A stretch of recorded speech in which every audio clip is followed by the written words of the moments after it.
Today I'm in Belgium. Yes, lots of travel. Faroe Islands, Scotland, Germany, Copenhagen, back to Belgium now, which is my home country. And I'm going to be spending a few weeks on and off here, but now it's the best weather ever on record for an April in Belgium. That's official. So we're not going to sit inside and start editing videos. I'm going to go out and produce more stuff because that's what I really enjoy. And you know, the rainy days, we'll do the boring stuff on the rainy days. So what are we going to do? We're going to head out to Freyr, which is a place near Dinant, Namur, Belgium. That's where I actually met the Highliners before we did the Dreamwalkers project, and I'm actually going to meet up with the guys there again, some of the guys, 2 of the 4 guys. We're going to be doing some climbing, some highlining, and I'm going to be doing a lot of photography and hopefully do like an episode and help you guys get some better adventure shots with actually extreme sports and athletes, and just hopefully we're just going to have a good time. That's the goal of it. The weather's good. I've got the camper van. What can go wrong? Let's go.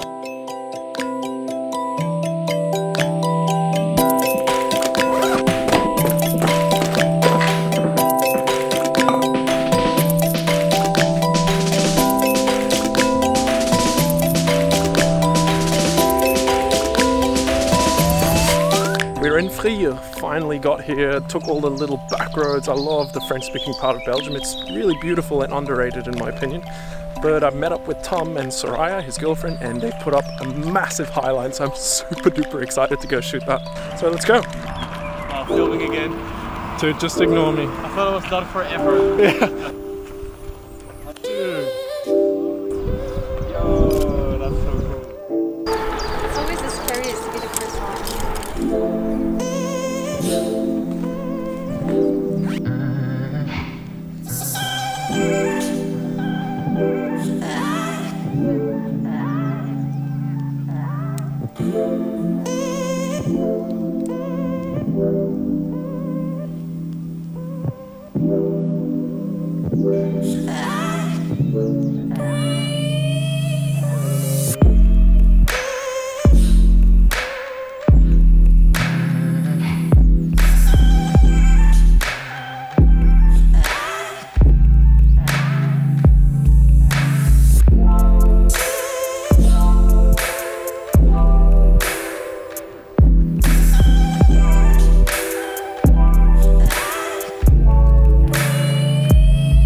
I had to work quite hard, but it was nice, had some steady goes.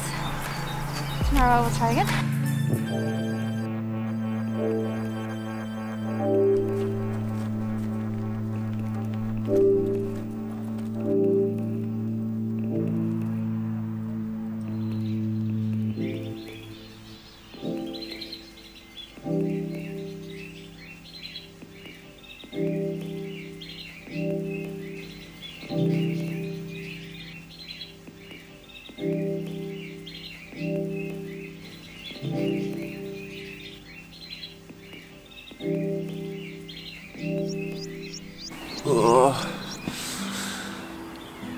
Good morning, day 2, let's go.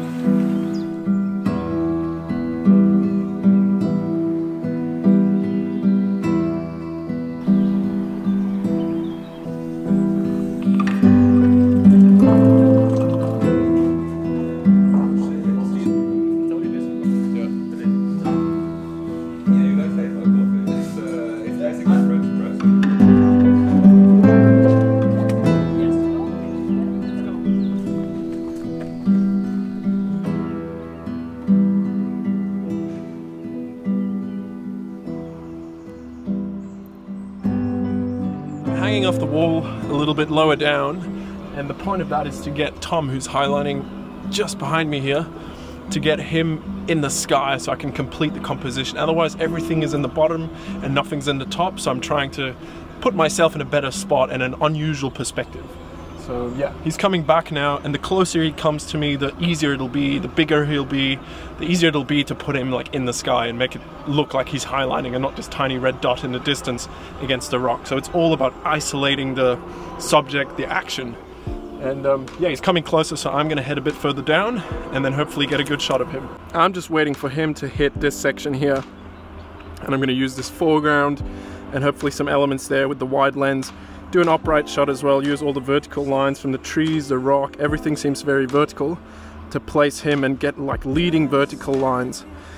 And yeah, we have the beautiful castle of Freyr, which I'll try and frame in it as well, just to add some location and context. And yeah, there he goes, making it look super easy. So as you can see, that's where I want him, nice and isolated. And we got this beautiful backdrop.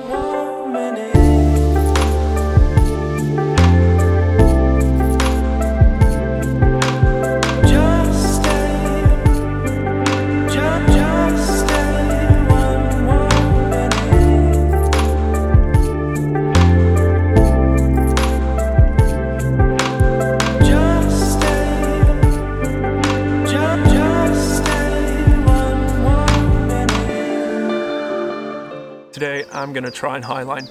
Now I've done a bit of slacklining many years ago. I'm probably going to be failing on all levels here, especially because it's 160 meters long. And how high is the highline? 120 meters high, so that's about 118 meters higher than I've ever highlined, so could be tricky. But I don't think the height changes much, it's more the length of the line that will be a bit of a problem, and the fact that I haven't done it in...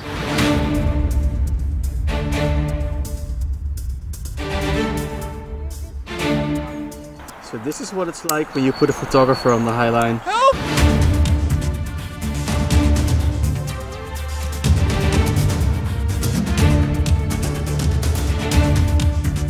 Yeah! Yeah!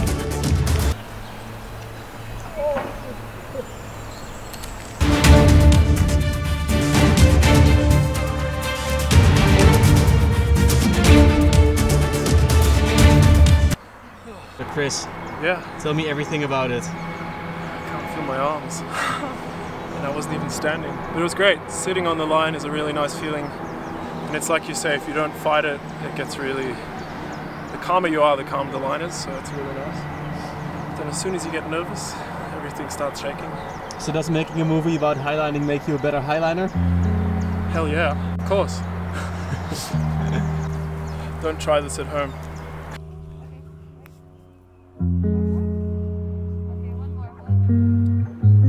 Tom's girlfriend Saraya is now on the highline. She's just heading out a bit, so in case she falls, she doesn't hit the rock here in the front. So they always slide out 10 meters or so before they actually start highlining. And yeah, I'm going to try a different perspective. I'm back on the top now, and I'm still trying to isolate her. So I'm really trying to find the background that's clean and empty to place my subject so it really pops into the shot. And in this location here, this is super easy because you have the Maas River, which is right there, nice and clean and empty, and it just gives this perfect space to put a highline or a climber, anything that you want to isolate. So that's what we're going to try and do. I'm a little bit limited. I'm going to go a bit further to the right so I can get the river in the shot, and yeah, it looks good. Here in the beginning it's good, look at this. So there she goes.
day 3 of shooting some highlining here, and today I've come to the other end of the highline. We're about to de-rig the line. I shot a few clips before and a few photos. I'm actually quite excited. The light's not great, but we've got some dramatic skies. There's some storms coming in later this afternoon and they're definitely building up. So I'm excited to have some drama in the shot as always. It's better than having a plain sky.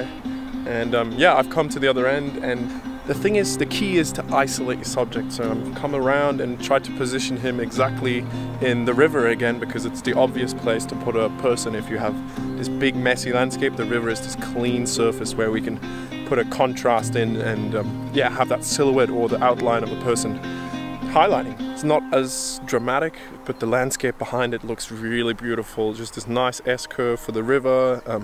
It's just nice, so yeah.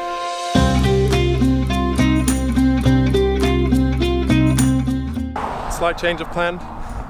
The weather's turning super fast. We had some massive thunder. Tom is getting off the highline as quick as possible, and too much wind, lightning, being out exposed. Not a great combination, so I'm gonna de-rig the line as quick as possible, which is a bit of a shame. I was looking forward to getting a shot here. But yeah, it is what it is. We got safety first, right? And yeah, we're gonna pack up as quick as possible. Now, I hope you enjoyed this video. It's a bit of a weekend adventure. I hope you can apply the tips, because I assume you're not going to be shooting highlining that often, but it can actually be applied to a lot of action adventure sports. You can just use those techniques and the composition techniques to get better adventure sports. It's always about isolating the subject with light, with contrast, finding a clean background, just cleaning up the composition as much as possible. And that's what I'm always trying to do when I'm shooting anything really, especially sports where it's about this specific subject. The subject is really important, so you have to give it the most important spot in the shot. Okay, so I hope you enjoyed this, and I hope to see you for the next video. Give the video a thumbs up, leave me a comment below, let me know what you think. Definitely subscribe to the channel, hit the notifications button, hit up the newsletter as well, and I'll see you next week from Brussels. What's the danger? Winds, crazy winds and lightning? No. There had been occasions where the line burned because of friction in the air. And yeah, well, it sucks if we have to dry it at home. 500 meters of webbing. Gets heavy, I guess. Yeah, especially in your apartment. It gets also a bit moldy and dirty smelling, so